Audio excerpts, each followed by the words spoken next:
சங்கீதம் 13 ராக தலைவனுக்கு ஒப்புவிக்கப்பட்ட தாவீதின் சங்கீதம். கர்த்தாவே, எதுவரைக்கும் என்னை மறந்திருப்பீர்? எதுவரைக்கும் உம்முடைய முகத்தை எனக்கு மறைப்பீர்?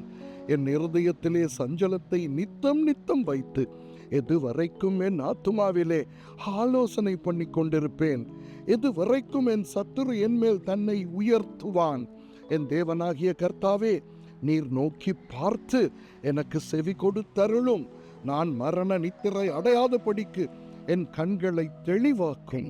அவனை மேற்கொண்டேன் என்று என் பகைஞன் சொல்லாதபடிக்கும், நான் தள்ளாடுகிறதினால் என் சத்துருக்கள் களி கூறாதபடிக்கும் இப்படி செய்தருளும். நான் உம்முடைய கிருபையின் மேல் நம்பிக்கையாயிருக்கிறேன். உம்முடைய இரட்சிப்பினால் என் இருதயம் களி கூறும். கர்த்தர் எனக்கு நன்மை செய்தபடியால் அவரை பாடுவேன். ஆமென்.